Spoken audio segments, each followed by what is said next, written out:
Hello and welcome to Mondo Street Presents. Today I am joined by Matt and Forrest. I'm going to start again because I said I. Do apologise, Dan. Shit, I'm so used to you fucking up and not being here. That's my Tinder profile.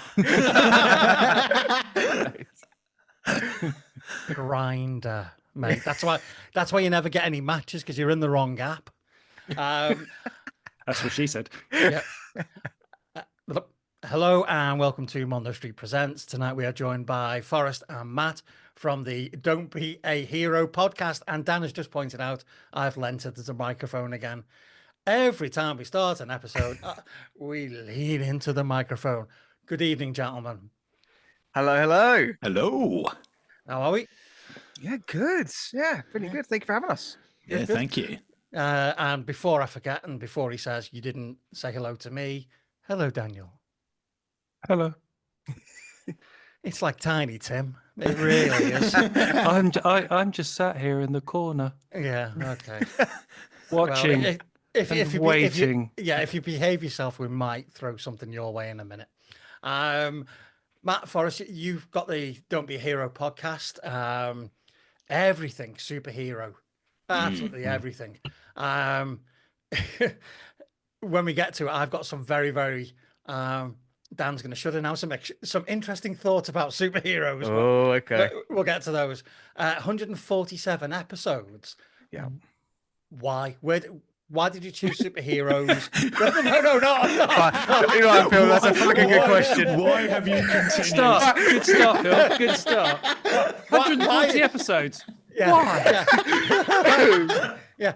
Sorry, I'll rephrase that. Why did you go past one episode? No.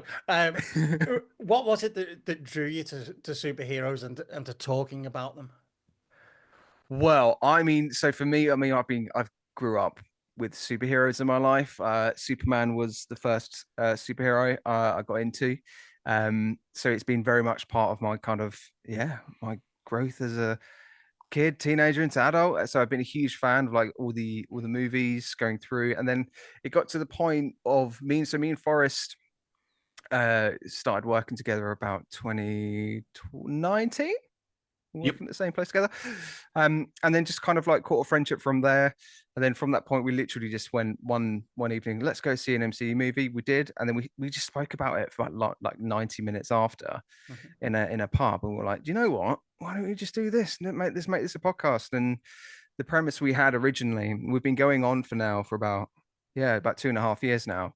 Yeah. And we started with the very first MCU movie, which was Iron Man, and then we marathoned the whole MCU from chronological order, and we caught up late last year finally. So we're now actually up to date with everything in the MCU. So now we're at this brilliant point in the podcast. We're able to kind of like pick and choose other bits of properties of superhero stuff. We've done The Boys late last year.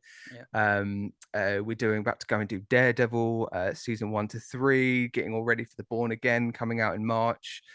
We have interviews as well, which is really great. So we've had like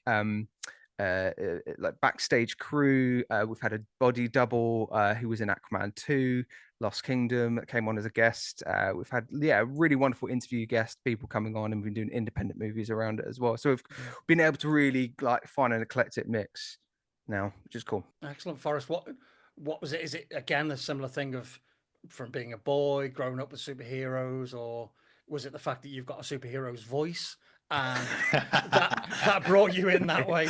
Do you know what? In all honesty, I think when we started the podcast, I wouldn't say I am hugely superhero driven, right? We and me and Matt have figured that out over the 2.5 years. There's loads of stuff I haven't seen that he's seen, right? And I didn't touch a lot of sci-fi. I watched Marvel because I think at the time, well, you know, for the last 10 plus years, there've been cinematic moments, right? Cinema has been a dying breed for, decades. And I think when a Marvel film comes out, people go and watch it, and that might be regardless of whether you like superheroes or not. It's just a big event. You go with friends, and I think when me and Matt started going to see them, and I did watch them, and I really love Batman. Batman for me is the kind of go-to. I like a bit grittier when it comes to if I'm going to watch a superhero.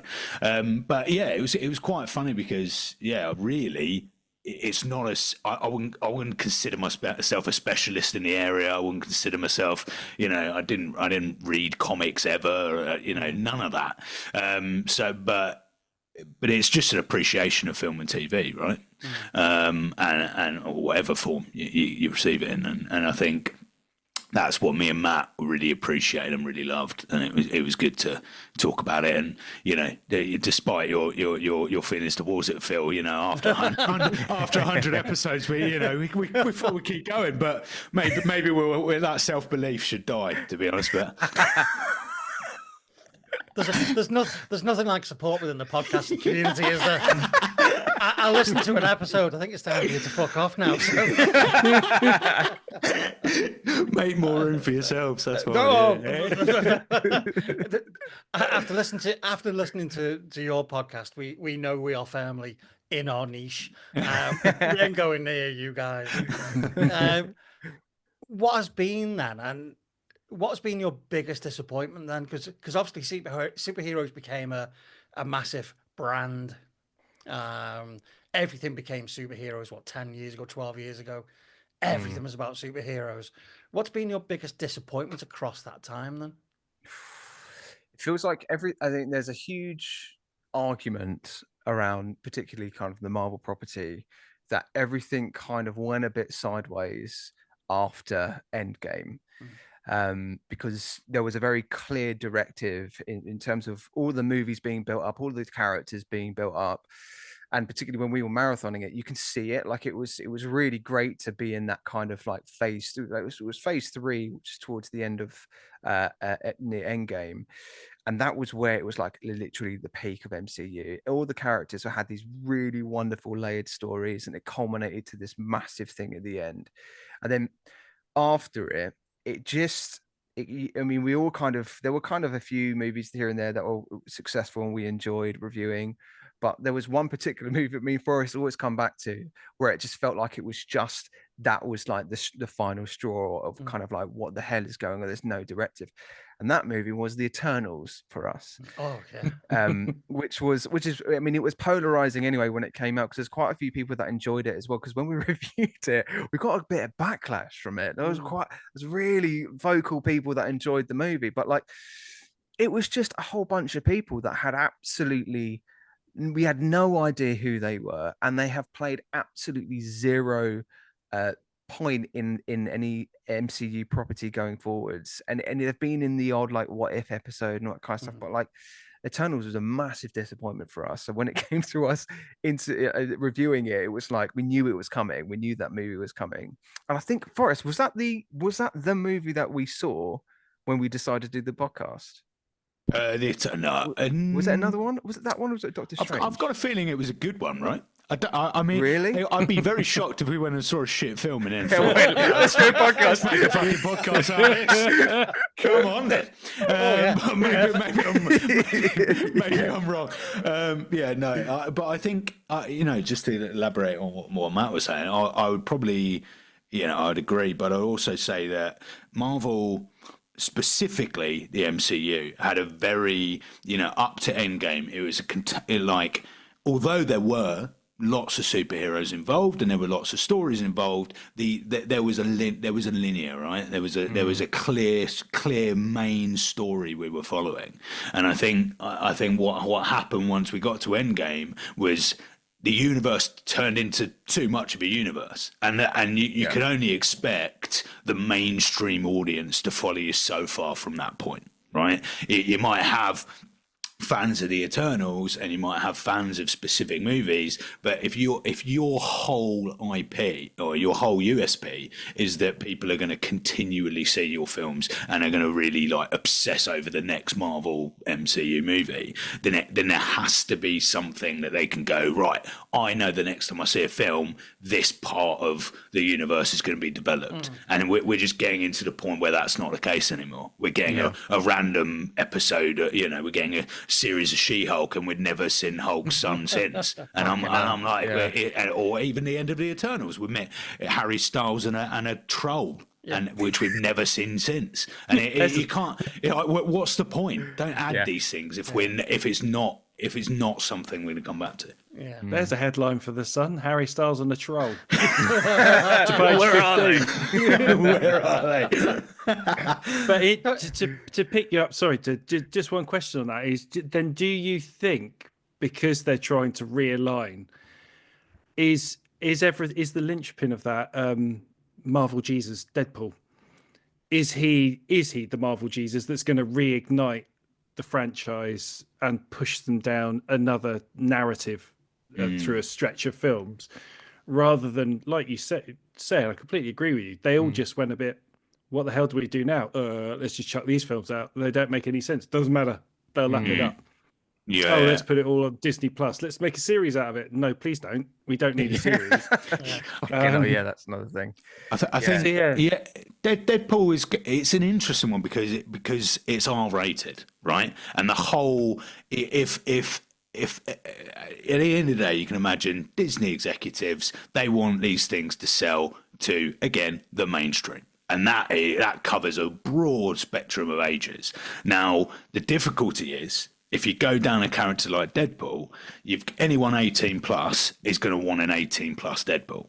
Disney are going to want an audience, including families, to go and watch their movies. So I think it absolutely could have been the beginning of that, but in welcoming him in an R-rated fashion, which we agree with, and that should be the case. It'd be a weird movie if not. Then I struggle to see how that's going to actually fix the problem, because they're not going to get the audience. They're not going to be, if families can't go and see that. Really, No, that's a good point. Yeah, it feels like it would be. I mean, I personally would love to see Deadpool at the front of the MCU going forward. However, that you can tell with Doomsday, with Robert Downey Jr. coming back, with even like there's been recent news that Chris Evans is coming back, as a kind of Hydra version of Captain America. They're clutching at straws, and they've gone back to the guy that started it all to go save us, basically. And the annoying thing is that it was probably the best thing for them to do, because the audience are going to be going, oh, I mean, Robert Downey Jr.'s back. Of course we're going to watch it. But there is there longevity in that? I don't think so. So what I'm really interested in, me and Forrester spoke about in the podcast before, but like I'm so keen to see what it will be like when all of that is finished, when Doomsday's done, when Secret Wars is done. What is going to happen? Is it going to be a complete reboot? Because I don't think there is anywhere else to go from that point after it. See, my thoughts. Sorry, Dan. My thoughts on the MCU in particular is the multiverse. I absolutely hate the multiverse. It destroyed the MCU for me. This ability to go, oh, that doesn't work, so in the next film we'll rewind it or bring a variant in. Yeah. And I think that's incredibly lazy writing. It takes the stakes away, doesn't it? Oh yeah. There's no repercussions at all. Totally. Yeah. And the release schedule as well. I mean, we've talked about this, that you've got a film, a TV show, a film, a TV show. There's no gap between anything. There's no anticipation. It used to be a summer event, and now it's, well, up until COVID, it was 3 or 4 times a year you were having a Marvel film thrown at you. Now it's 3 TV shows and a film, and you think, Jesus, just give us a break. Make us miss the characters. Yeah. So that when they do come back round, we go, oh yeah, we've built a bit of nostalgia. We've remembered how we felt. But no, it's just constant all the time. So, I'm not a big fan of Kevin Feige because of that, because ultimately that was his decision. Yeah. Sorry, that's my thoughts. That's good. Yeah, no, But no, you're I right. think you're right. Yeah, you're right. You need that because us, when I was a kid, you had that anticipation of there was time between each film. So you would go to cinema and then it'd be years. I mean, Back to the Future probably stretched that a little bit too much and then chuck 2 out at once. But looking today, if you think about Severance on Apple TV Plus, a huge fan of that. Season 1 was amazing. And then it was, 2-3 years till season 2? I know there was a strike and what have you, but it's almost that anticipation has made it an event of itself. So I think, if we like Phil says, bring in some anticipation between the films rather than just chuck a load of shit at the wall and see what sticks. They won't because it's a commodity and they want to sell it at the fastest pace that they can before it goes off the boil. But the problem is if you keep consistently chucking stuff out, quality goes down, so people switch off. So Disney Plus struggled with subscribers because people tuned out from Marvel and Star Wars. I mean, Star Wars is probably a good example as well. That's just absolutely saturated beyond belief. Yeah.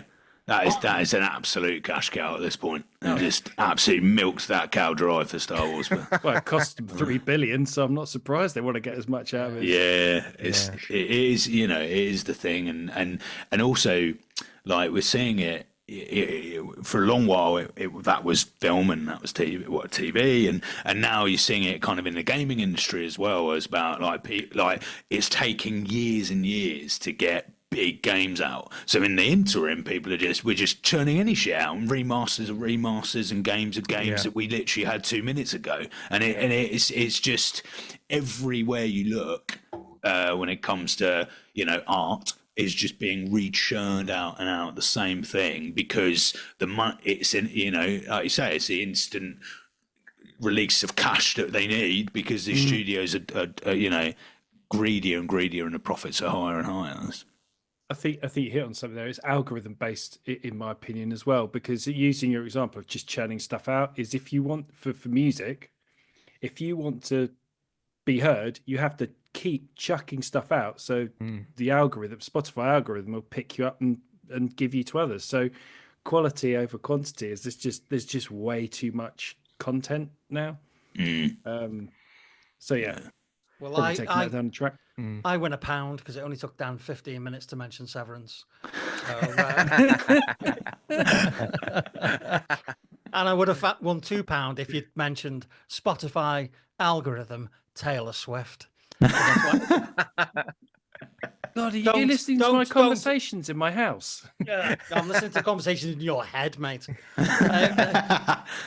So when you started a podcast, then, and this is like a lesson learned for people that want to start podcasts or are still on the journey. How instant was the feedback? Did you record your first episode, you put it out, or you record a couple of episodes and put those out at the same time? Was it an instant hit, or were you nose to the grindstone for a while? Oh, I think it was certainly a kind of a case where we were just like, nose to the grindstone, just absolutely, let's just churn these out. And I think the fact that we knew that we were going to go, right, let's marathon the MCU from phase 1 to all the way up to kind of present time, it gave us a really nice focus. So irrespective of what the kind of feedback was, we were going to continue anyway. But it was, I think, in terms of the feedback, it was probably our partners at the beginning. Can you listen to our podcast, please? Can you review it, please? All those sort of things. But it's like, I think with that kind of idea of going, right, we've got a clear set of a directory for the podcast for at least the first year and a half or so. It was easy for us to then to kind of like improve on what the format was, because we didn't know what we were fucking doing. Like, we had no format. There was, when you listen back to the first episode, I mean, when we're reviewing a movie, we are literally going scene by scene, moment by moment, and it's like 2 hours long, and it's like it's tedious as shit. And it wasn't until we kind of like realized that we were like, oh, okay, so we like to talk about the story overall. We like to talk about the characters, more importantly, the making of the movie and the facts and the trivia. So we kind of just then found ourselves embedding that in as well later on. It's not very captivating when you say he took 2 steps to the left walked forward, shuffled slightly, and then picked up his tea. Yeah. You laugh, but it really really did was get to like a that. point Oh, where yeah. it was like, Thor walks in for that scene. What do we think about Thor? I think it was like during an episode, like quite early on, Matt. We just got to we got about halfway through a film once, and we were like, why are we What are just we doing? talking shit here, mate? Who cares if the Tesseract was left on the table? Watch the fucking movie and find that out. It takes a while to separate listens and downloads from audience retention, because you just go, "Oh, I've got a download. Oh, I've got a download," and then all of a sudden you go, "Oh, 33 seconds." That's the theme tune and good evening. We're fucked. When we did our Fincher season last year, we are both, for our sins, huge Fincher fans. And we found ourselves on the films that we really passionately loved doing that. Oh, wasn't it great when he placed the gun in the hand and you could see the muzzle moving slightly? And that's what it was like. But then when we got to the films we didn't enjoy so much, we were like, so why didn't you like it? Just didn't. Yeah. What didn't you just like about it? Everything. Yeah. But the font of the end credits was an outstanding use of Photoshop. Oh God, you joke. We have. Yeah. Seriously, Dan disliked Benjamin Button so much I was having to feed him as we were recording. Going, Amazing. yeah, dude, it's an old guy. Have you got any empathy? No, he's really a young guy. Nope, not having it. Stupid story. Stupid film. Stupid film. Yeah. So at the side of the podcast, then you both work in the theatrical world. Dan will most recall you darlings or something Darlings. like Yes. that. Darlings. Thespians. Yeah. Tell us what you do. One of you go first. Go on, Forrest. You go first. All right, mate. I could have been kind there. Kind of went out of the window. I'm an engagement producer at our local theatre, which basically means so every theatre they have their kind of programming arm, which regular punters will go and watch a show, and that's kind of usual stuff that you'll get. But within my team, which is creative engagement, and any community team, it's about the work that you do within your local community, within a town or city that you might be based in. So I will produce activities to either make the theatre visible, so to go into parts of the community that might not have theatre or might not be able to reach us, and provide that, or to just or to partner with local organisations on bigger, like whether it's pride events in the city or cultural events that we might have going on, and I kind of got into that as a bit of a happy accident, really, because the theatre was closing because it was going to go through a refurbishment, and then so my job at the time, which was front of house, I was young, front of house job, was going, and they had a couple of jobs in the team that I'm in now, which was one of them was just an administrator role, and I thought, well, I've just come out of drama school, I've got fuck all money. I can't really afford to just, be a traditional jobbing actor. I'm going to have to get a full-time job. So I applied for it, interviewed, got the job, and then I kind of gone from administrator, schools producer, engagement producer. So I've been around the team and done a bit of everything, really. But it's the same. So that's kind of what I do.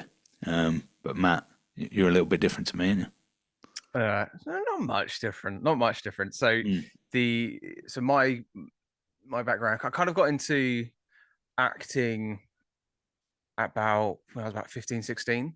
And I remember kind of like immediately going, that's it for me. I can't see myself doing anything else than that. And I was also kind of really interested in music as well. Okay. So I've kind of done, I've been in part of a few bands that's done the circuit here and there, and it was very kind of fleeting.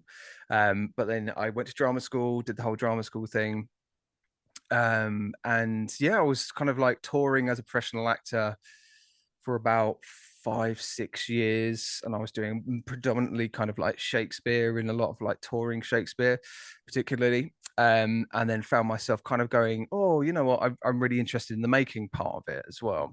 So kind of simultaneously, as I was kind of like working as an actor, and I was trying to deal with the kind of like living in, I mean, poorly, but living in London, doing the whole kind of like, right, I'm going to live the London life. And I think I lasted 9 months before I then moved back to Essex because it was just so fucking expensive. Yeah, it was so intense. But I remember like I was like on tour once whilst also working at the Lego store in Westfield, Stratford. Jeez. And I was there doing 2 jobs. I was kind of like, I was doing evening shifts there, and then in the early morning I'd get in a van, go on tour. We'd do like 2 or 3 shows a day at like different schools in London. Whoa.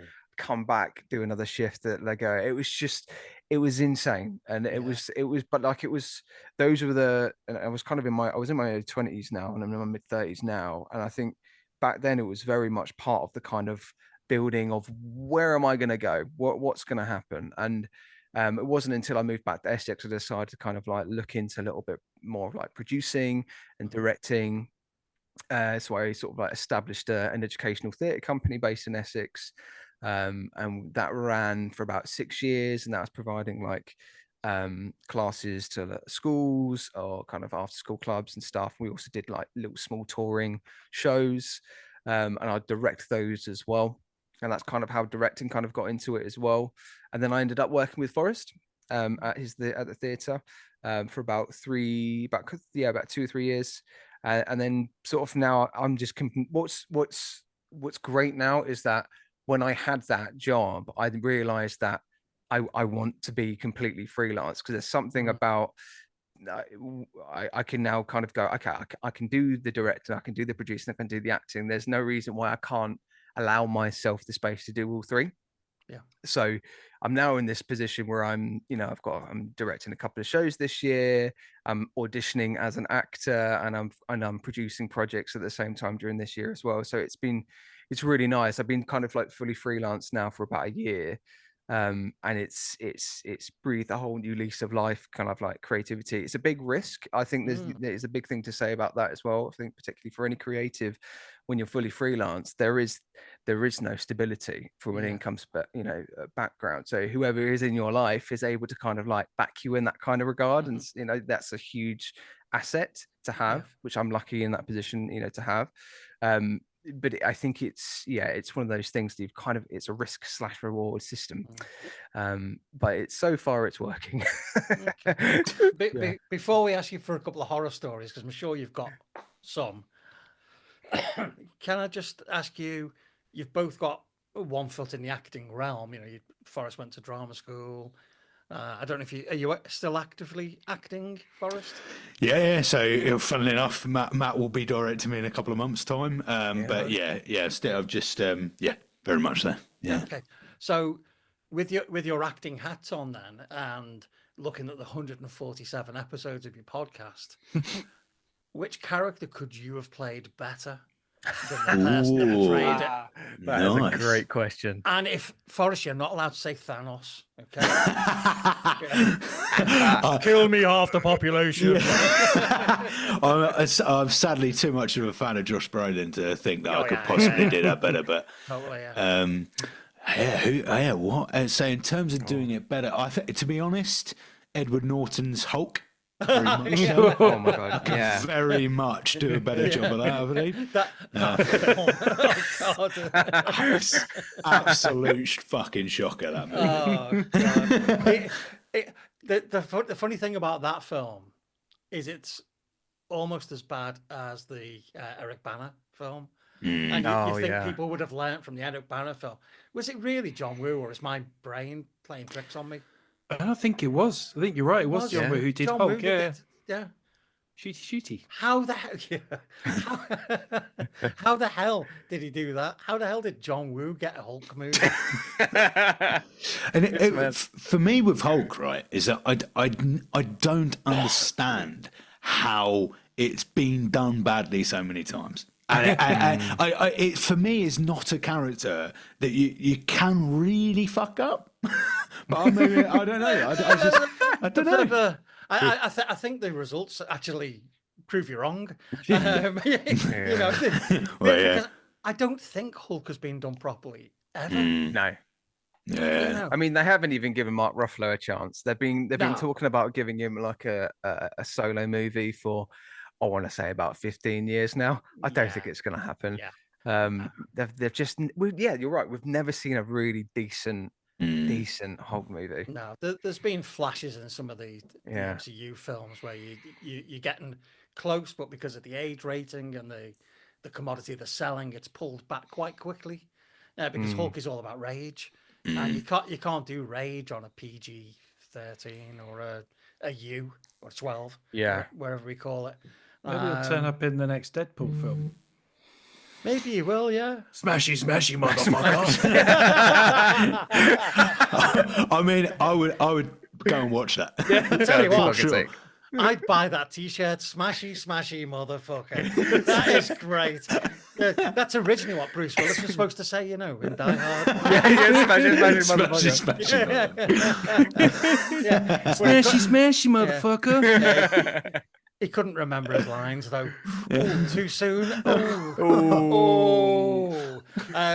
Matt, which character would you be? And now I've had a chance to think about it. So I'm gonna go with Ezra Miller's The Flash. His Barry Allen was, I think, in my opinion, fucking appalling. So yeah, I'll go that one. I am always stumped by the fact that he got to finish that film. Yeah, you Yeah. really shouldn't though. It's just Yeah. it's a Given fucking waste of space that man is. well, the whole film was, Yeah. the whole film, the Flash film in particular. It was terrible. It was a terrible, terrible, Mm. terrible film. Mm. It wasted Keaton. It wasted the Yeah. actress that played Supergirl. Yep. There was a lot of She was potential great, there. Yeah. But Ezra Miller, he's definitely two puddings short of dessert, or Yeah. he's a strange dude. It was you can tell that when he was especially when it was The Flash, because there were so many issues with it, with all the issues with him, but then also with the rewrites and the way it was all being put together. Yeah. You can tell he did not give a shit. Like when he was on that screen playing that, he did not care. He knew he was never going to play that role ever again. Yeah. He was out of the of DC. So what was the point? And you can tell it was just kind of a cash grab for him. And even when he was doing Justice League and stuff, the introduction of that, like the quirkiness was fine, but it was just the unseriousness of Barry Allen as well. There's so many. I think the Flash is, if not one of the best DC roles, but like equivalent to kind of Spider-Man, right? Yeah. But in terms of like that youthfulness, but also there's such a dark layer to it. There is, yeah. We just again, I don't think we've seen that yet, but like it just got completely wasted. And like you say, fucking Michael Keaton came back in that movie. Yeah. Like I know. what? And like it just got absolutely shitted away with a poor story and somebody It that didn't did. give a crap. Yeah. Yeah. Dan, I know you can't act, but which character would you be if you could? Good Lord. Did you think you were going to get left out? Yeah, Yeah. oh God, There's not safety in numbers here, No. Background actor number 3. Oh, Jesus, I don't know. He really lacked it. I could have done so much better with Passing Door. Be at one with the door. Yes. Yeah. I am one. the door. Yes. Yeah. I thought you would have been passing actor number 3, one who scratches his arse. Could you pick your nose a little bit more aggression? Yeah. Could you get your elbow in there as well, please? I think I'd like I'd be Captain Marvel. Amazing. All right. Yeah, just Why? for the sheer shock value of me. I love that. Nice. Everyone's going, Nice. Captain Marvel. Oh, I've heard Could that see it Captain just- Marvel's a bit of all right. Long blonde hair. Whoa, come on, Matt. Let's go see Captain Marvel. What the fuck? Fat old man. The first reveal is just a pan from the feet Yeah. upwards. Yeah. Really The slowly. spandex. Just fucking- Yeah. Yeah, I love it. Somebody think of the children. Forrest, you'd have to overdub my voice. I'd go, "Hello, boys." That would be amazing. That would be I think the audience reaction would be brilliant. Yeah, I'm always amazed because I love going to the theatre. I love all of that. You know, the live nature of people actually putting that talent, and that includes everybody from front of the house to behind the scenes. That whole the way that machine works so smoothly, the vast majority of the times. I couldn't do any of them. I have a terrible inability to keep my mouth shut when things go wrong. So you know, and I don't have a lot of patience either. Do it, Daniel. Has anything ever gone wrong to the point where it's tested you and you've gone, "Oh, is this really the right life choice?" Oh my god, loads. Oh, Loads. Yeah, I think from an acting standpoint, there's been many things like that's gone wrong on stage. I think it's really difficult for any actor to say, if you're in live theatre, to say that everything went perfectly. I don't think I've ever, in my now 15 years as a theatre professional, ever experienced where somebody's gone, that went perfectly, nothing went wrong. It was always, if they say it went perfectly, Something went horrendously wrong. they are a really shit actor as well. Yeah. If they genuinely believe that they've done an incredible job, Yeah. yeah, Is that the kind of person that should just be wiping under their nose a little bit better? exactly that. Yeah. Yeah, exactly. But yeah, I remember I've had horror stories on stage where I've gone completely like completely lost the line or Oh, something, God, that and was like awful. looked to my actor going like through the eyes, please help me. God. I've one of my first professional job, I remember it vividly. It was in London. I was playing quite a lengthy role with lots of lines, and there was one point like midway through the show, my voice just went. It turned into inward voicing, Oh, no. and something happened. I didn't know what to do, but I ended up running off stage. And then just kind of like panicking for about 5. There was then a show stop, and then so it was no. just. But it was like for my first professional job, I was like, "That's it, my career's over." Yeah. But yeah, I like, and also like audition stories. I've had very bad audition stories where I've like sung songs in the wrong key, not prepped the right things, like yeah, stuff like that. But you will learn from it. Yeah.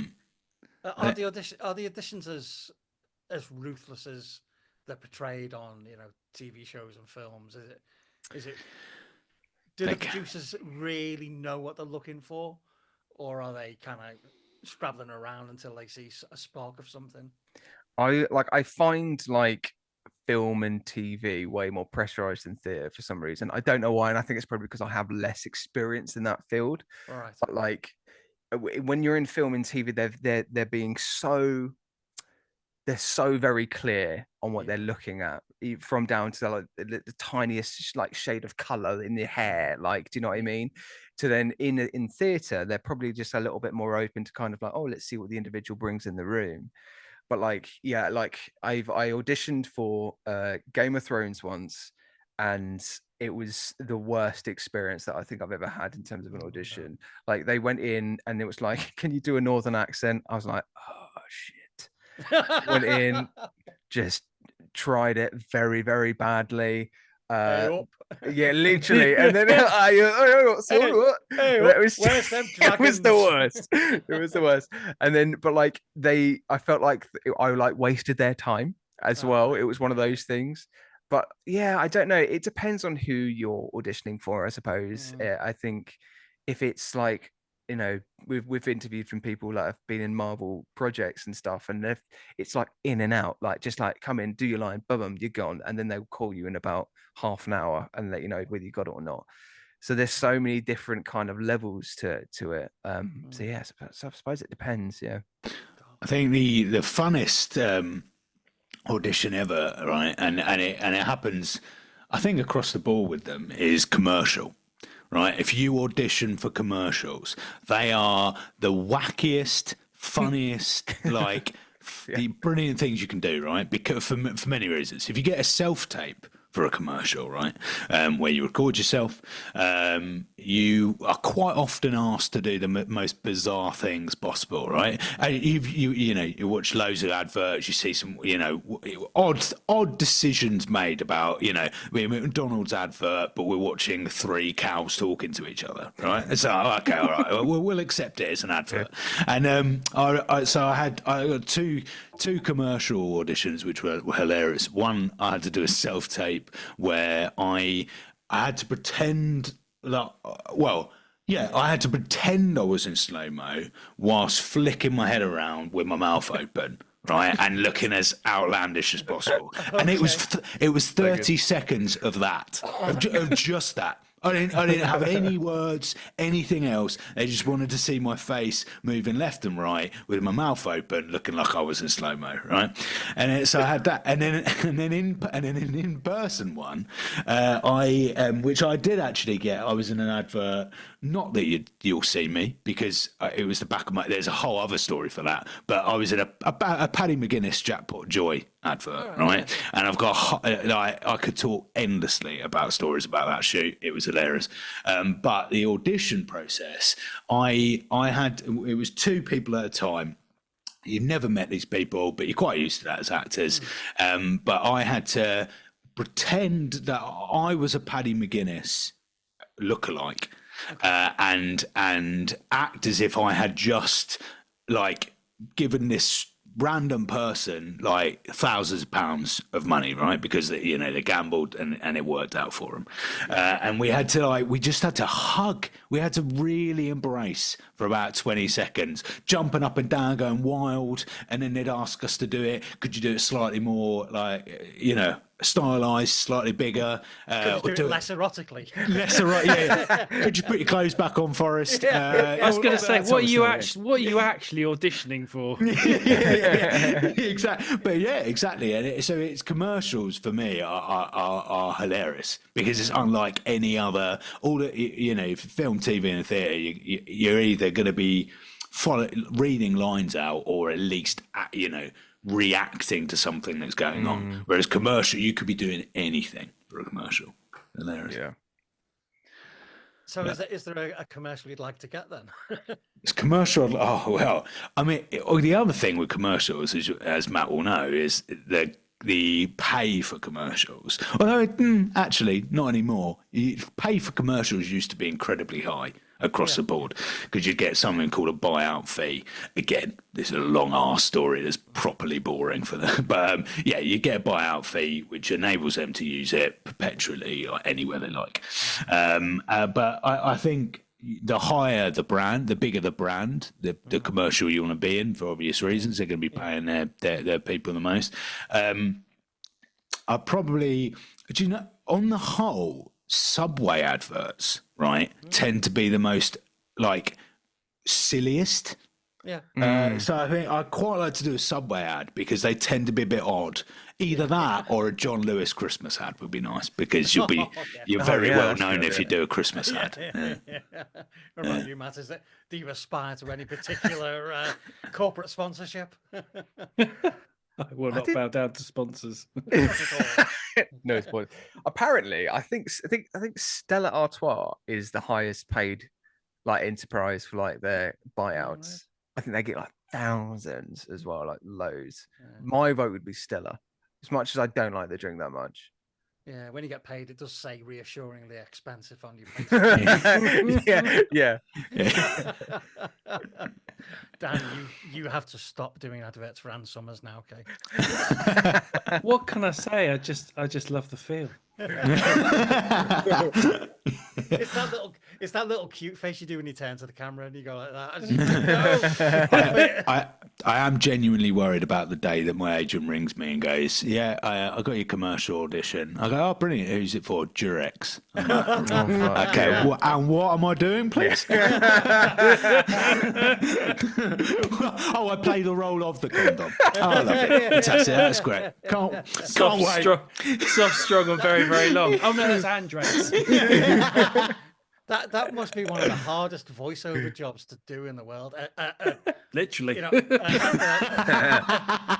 ha ha. Not in your case, mate.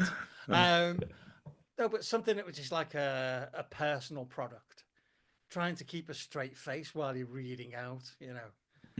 I don't know how VO artists do it. We've interviewed a couple on our show, and we've remained quite friendly with one in particular, and she's like done work all the way around the world, and I have no idea how they do it. I would just give up. I'd just go, soft, strong, and very long. But your fingers still go through it. Oh my god! The good thing with voiceover work is you tend to, especially for commercial, it will tend to be a record at home situation. Yeah. So you're not, at least you're not having to, you're not surrounded. If you're doing, if you're acting in a sex scene, you're surrounded by about 30 film crew, right? So that's just like trying to get your moment on. It was actually 35 on my last count. I was going to say that's my OnlyFans. Yeah. Or 1,000 in the room if you're Bonnie Blue. So well done. The worst job in the world. Has got to be the guy that's got to wipe the floor up after that. Mate, oh my god! If you're working in a hotel that happening, when you go on in the next day as a cleaner, you'd be fucking furious. Hazmat suit. Oh god! You jump out of a window. Any idea why she jumped? Have you seen the state of that room? It smells like a fisherman's supper, honestly. And you need to have traction shoes on because you're going to slip everywhere. That's a new OnlyFans handle, isn't it? God. Oh my god! I don't understand why anybody would want to try and achieve notoriety by doing something like that, but that's just disgusting. It's mental. It is. So, what then excites you then? So you've got your. Sorry. I mean, how do you go from that to that? To be fair, I was intrigued. Oh my god! Good effort. You do know we don't edit this podcast. Oh, excited, yeah. Brilliant. Ah, dear me. Fisherman's friend. Insert advert for ED medicines here.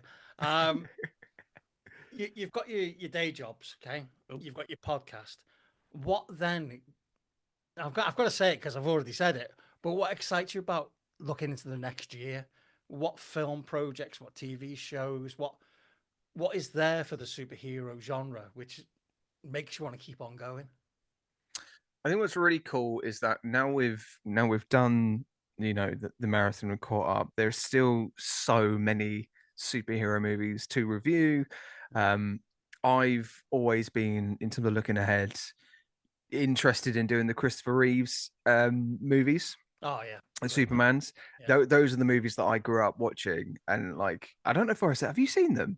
I haven't asked you this. Do you know what? Again, I never really watched superheroes, so no. Yeah, that's all amazing. of this will be brand new, right? Yeah, so going back and just watching that and reviewing it would be the absolute best. But in terms of MCU stuff or DC that's coming out, Superman coming out in July, and Fantastic Four are the two coming out in July this year that I think it's going to really set the superhero genre alight just for that month. Be interesting to see who will win in terms of box office. But I really hope, and I did say this a couple of weeks ago, but I really hope that the box office wars of MCU and DC kind of gets taken away, because to be honest, it's not really helpful for anyone. Let's just all just go and see it. Do you know what I mean? Yeah. So I'm looking forward to that. I think that'll be good. Forrest? Yeah, same. I think for me, Fantastic Four is definitely the one I'm most interested by. When I was younger, I remember the Fantastic Four films, and back then I thought they were great. On retrospect, absolute pile of shit. But I think and also actually weirdly thinking back to what we've been talking about before and where the state of the MCU is now, is that it will be interesting because, like I say, when I was a kid, these films were great, right? I loved the Fantastic Four movies, and I quite liked or some of the X-Men's and some of the films that you would look back now and you'd go, Christ, that was awful. And I'll be interested if, though kids that age now watching the Eternals or She-Hulk Yeah. without all of the extra knowledge that we have as adults. Whether they grow up and go, oh, that was I loved She-Hulk when I was growing up. Whether we have to appreciate that the older you get, you opinions change, views change, and quite what was really cool and brilliant at the time of being a child isn't going to be that. So yeah, quite interesting. Yeah, it'll be quite interesting. But yeah, Fantastic Four should be good, I think. Yeah, for me, it's Daredevil. Yeah. Yeah, Born Again. I think Netflix has produced an awful lot of shit over the years. Apart from, well, I'll put Iron Fist aside for a second, Yeah. and the Defenders. But what they did with those Marvel characters there, I think they deserve to Did be really applauded well. for. Yeah, and I think that Disney have made the right decision in continuing that theme with the same cast and the same. Yeah. So They did the that's- rewrites and everything, didn't they? Because it was originally going to tie in with like She-Hulk and all that kind of stuff, and they needed it to kind of continue from Netflix, which is great because we're actually in the place now where we're just about to review that Netflix Daredevil kind of series, and it's just that, again, it's a layered character that is told very well through a scope that makes sense and it's believable. Like it's so important for the MCU to have something like that. They don't have a character like that, so yeah. Yeah, I personally would like to see Daredevil at the front, not Deadpool. Yeah. I think because because of the reality of Daredevil, the way that he's written, the way he's portrayed, I think he's the one that should be at the front. Yeah, I mean, that would be great. I mean, I think what's his name? Is it Charlie Cox who plays Matt Murdock? He's perfect as that role. Yeah. Like, I mean, before that we had Ben Affleck, like, like in this good, that guy, right? Taking anything, Well, but like, Ben Affleck, but he was the bomb in Phantoms. Quick reference to Kevin Smith fans there.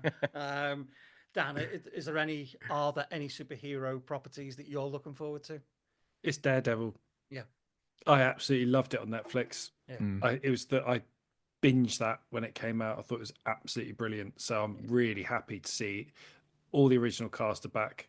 And from the clips I've seen, it looks really good. It's brutal. Yeah. It does. It looks, I'm all in for that. Yeah. Excellent. Right. Well, Matt, Forrest, I'm going to say thank you. We are going to say thank you very, very much for joining us. Is there anything you want to push about either your work, your day jobs, or your podcast? Now's an opportunity for you. Podcast wise, we're about to go into Daredevil as well, which is great. So season 1 for Daredevil for us will be uploading on Fridays and Sundays. We've got some really cool interview episodes that kind of lined up as well for the next few months. Work wise, me and Forrest, we could plug the show that we're doing. Let's do that. So I'm directing a play called God of Carnage, which is written by Yasmin Ariza. Forrest, you're playing. Go on, you talk. Who are you playing? I'm playing a guy called Michael. Yeah, he is. Yeah, he is. It's a brilliant comedy. It's just 4 characters about 2 sets of parents that are settling an argument over their children who have had a fight in the playground, and it turns into absolute chaos. The parents start off civilized, and it becomes just unraveled childishness. And it is a brilliant dark comedy. It runs about 90 minutes, and it'll be at the Gallery Studio in Ipswich on, oh my God, dates, May the, drum roll please, 19th to the 24th. 19th to the 24th. You are both welcome, Phil and Daniel. It might be a bit of a drive, but come and have a watch. Does sound really good. I don't even know where Ipswich is. That's up. I'm so sorry. I just continue to put my foot in my mouth all the way through tonight's episode. Yeah. So this knobhead's going now. So thank you. So Forrest, how do you feel about playing what sounds to be very strong comedy? How do you feel about that? Yeah, I really enjoy comedy. It's probably the genre I do I probably do the most. It's funny, either comedy or I usually beat the shit out of people. That's the kind. That is all I get given. Really, I'm a murderous bastard, or have a little laugh and a joke. I'm really looking forward to it. Like me and Matt, we've known each other for years, and yet we haven't done, outside of the podcast, done a creative venture together. So it's going to be quite, he's going to absolutely regret choosing me last time. But it's going to be good. That'll be good. But thank you both so much for bringing us on. This has been awesome. Really, it's been great having you on. It's really good conversation. Loved it. Right. Well, everybody say good night to each other then, or goodbye, or however you say farewell. Goodbye, Phil. Goodbye, Daniel. Goodbye, Forrest. Goodbye, Matt. Goodbye, everyone. Oh my God. Good night, Forrest. Yeah. Good night, man. Good night, Phil. Good night, John boy. You all sleep well now. I can't even say shut the fuck up, Forrest, because there's actually a Forrest on the call. And shut the fuck up, Gump doesn't sound the same.